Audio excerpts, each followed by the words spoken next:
everybody, welcome back to my channel.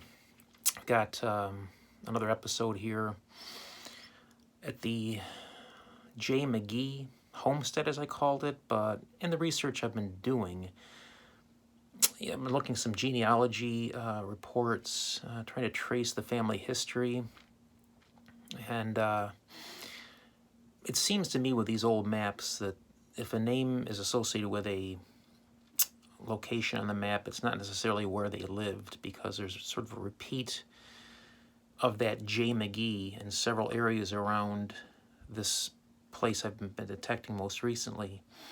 And I'm beginning to think it's the landowner rather than the resident that gets put on these maps. So it could be that J. Magee owned a lot of property and maybe rented, I guess, but still the landowner's name would go on the map. Or did he own these properties and have houses built for his children? But it doesn't make any sense that a single man would have 4 or 5 houses at the same time. It's just, not practical at that time. So my assumption that this is a J. Magee homestead, I think, is questionable. What's interesting, too, is that in an 1872 atlas I came across of the same area, which would be, several years after the 1852 and the 1858 atlas, it's listed as a Colonel John C. Magee. And across the road is a Mrs. M. Magee, which is interesting because Colonel John C. Magee was married to a woman whose first name began with an M, and I'll get into that later when I show some of the maps. I'm guessing that might have been her, because she's the only Magee in any of the family history that I've looked at that has a first name with an M. And I'll, explain this a little bit more as I go over these maps and narrate over those. So let me get into that now. So here is the map from 1872. You can see I have circled the area that I've been detecting at that crossroads, a Colonel John Magee, who in previous maps before this one, in 1852 and 1858, was a J. Magee. And John Magee, Colonel John, lived from 1812 to 1890.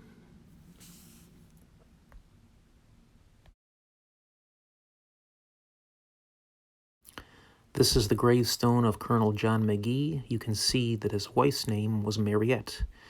Mrs. M. Magee, the name that shows up on the property across the road from where I'm detecting on the 1852 atlas. I'm not sure of the living situation. It's a little confusing.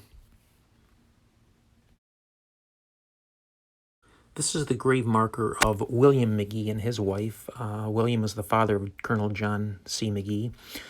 He came to the U.S. in 1784 from Ireland. He was born there in 1766. He got married in New Jersey in 1788 and had several children. And they moved up here to this area where I am detecting currently in 1796. John was not yet born, and John was born in 1812, and William died in 1812, so John C. never knew his dad. Well, here's the situation I was talking about in my intro, where you have J. Magee that I have circled up to the top there, and then down to the bottom right here, you see a Colonel John Magee. Are they the same people, different people? It's very confusing, but this is an area that I detected in my first video, if you go to my channel and see that. So the name Magee shows up in several areas around here. Here we are back to the 1852 atlas. J. Magee at the corner, I've shown you before, where I'm detecting. Across the road is a Mrs. M. Magee. Colonel John C. was married to Mariette, so I'm assuming that's her. I'm not sure about the legalities of who owns what on these old maps, but it's a puzzle I'll never solve. Now this is interesting. This is an aerial photograph from 1970. that I found on historic aerials, and this is the intersection that I'm detecting. Encircled in yellow, you can see a building right where I've been finding all of these relics and getting a lot of iron signals. So that house has to be the house that was there in 1852 moving forward. How long it was there, I don't know.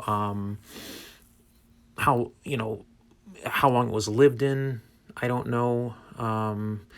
Did it get knocked down in 1971? Who knows? Did people abandon it in 1900 and it sat empty for 70 years? Who knows? But the building is definitely there in 1970, so I thought that was very interesting.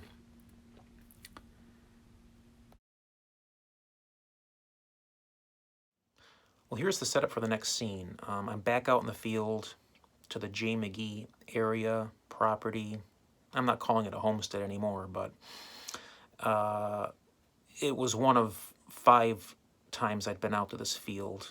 I'm not sure what order it was in. I kind of lose track of that, but I had come across a consistent tone swinging in both directions, which is indicative of something that's going to be round.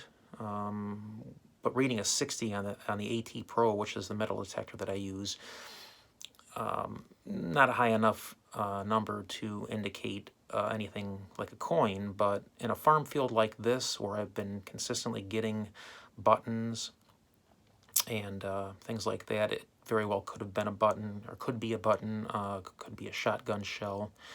So let's head back out to the field here, and we'll see what happened.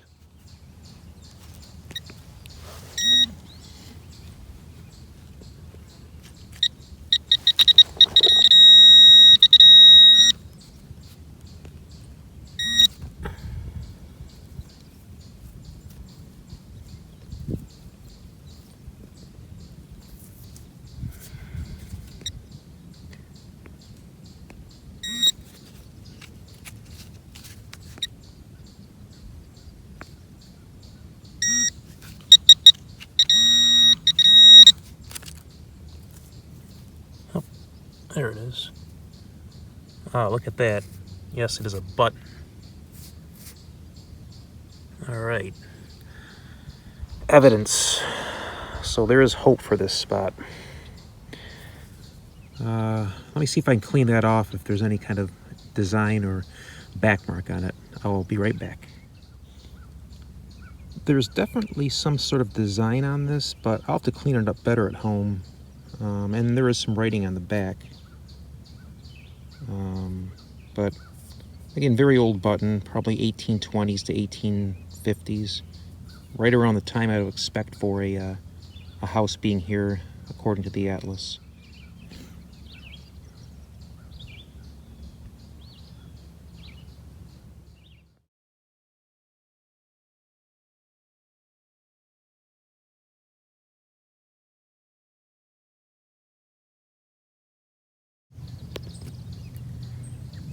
Well, it just got a signal that was very close to the surface, like right on the surface, because you could tell by the repetitive triplet beeps very fast in a row that the coil picks up on each of its sections there. You can see there's like 1, 2, 3, so it goes boop, boop, boop, boop, boop, boop.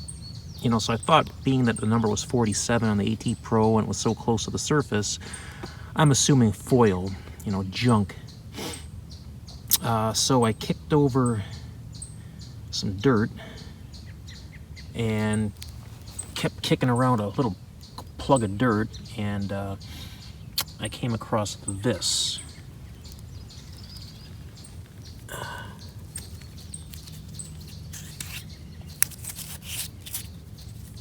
A very cool old utensil handle. Fork, spoon, not sure, but definitely old. And more evidence of people living here, so that's just a great find. I'm very happy with that.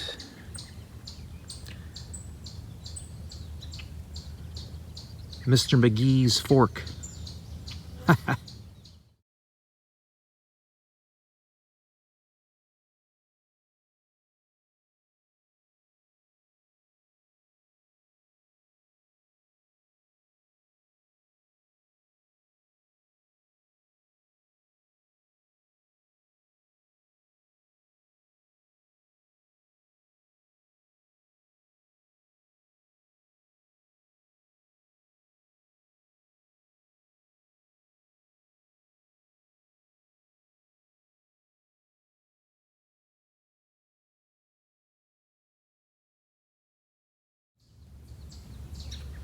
Another decent signal on the AT Pro here, consistent 63.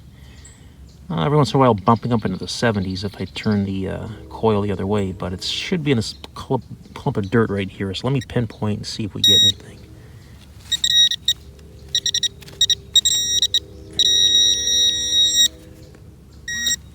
All right, let's see what this is.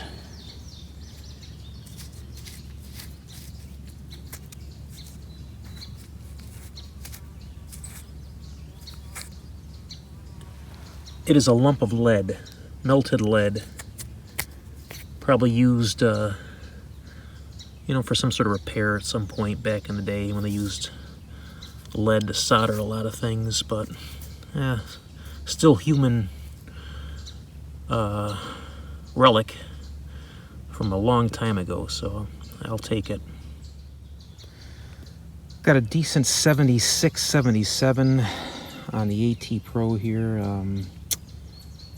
That's pretty indicative of a potential coin or button, or nice piece of aluminum, as I've experienced in the past, but I figured I'd give it a live dig here and see if I can get this coordinated with the handheld phone and the shovel.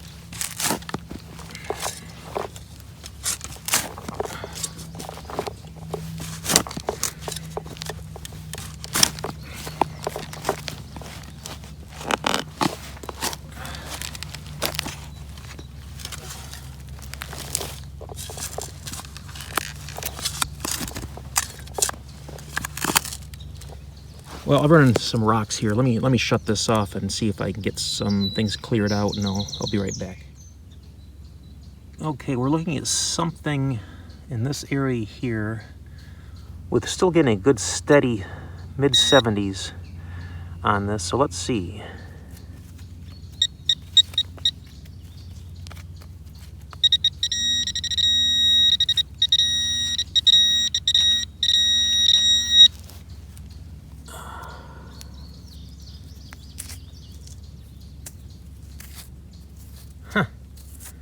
I think I got another piece of lead here. Yep, another hunk of lead. Oh well. Could have been a coin. Same number, so dig it all, man. 4 feet from that hunk of lead I just found. Here it is 30 seconds later, and I get a solid 63. Which, at least the last time I had that signal here was a button. So let's see what this is. I've already dug out some dirt, and I'm pretty sure it's around this area here.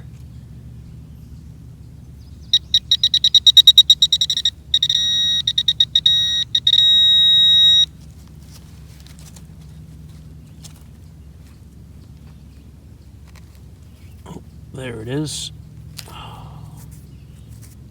Oh yes, it is a button. Shank missing, but it looks like it has a design on the front. Yeah, beautiful.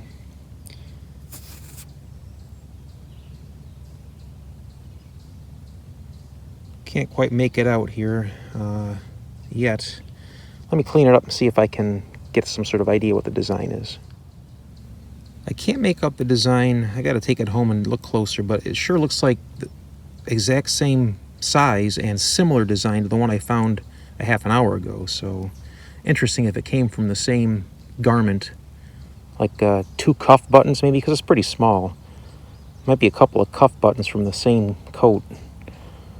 But I'll clean this up at home and show more information on it when I finish this video.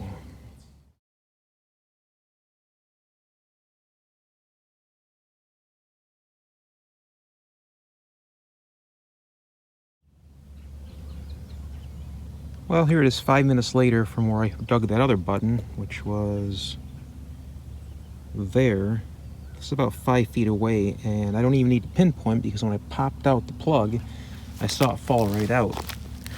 And it looks like another button, but no, as I get closer, I see that it is a shotgun shell. And it's an old one, which is interesting because sometimes those can date back to the 1890s. I'll do some research on that, but same exact number as that button, so had to go for it.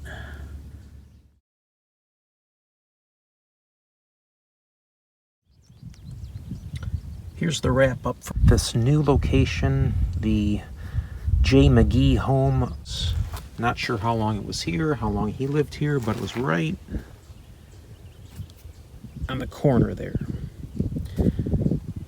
So we've got typical aluminum junk, big hunk of copper wire, brick and crockery, some glazed china, big old thick piece of probably hand-blown glass, jar, jug, something like that. Some old glass, maybe one from a window, 3 hunks of lead, old shotgun shell, modern bullet, and a piece of the spoon that has a maker's back mark on it. So I'll research that and see if I can figure out who made it and what it's made out of. And 2 buttons, you can see the pattern now. It's like a floral or a sort of a vine, I guess, pattern, and they are the exact same design. So these are a pair of matching buttons. So that's very cool. So I'll definitely be back to this place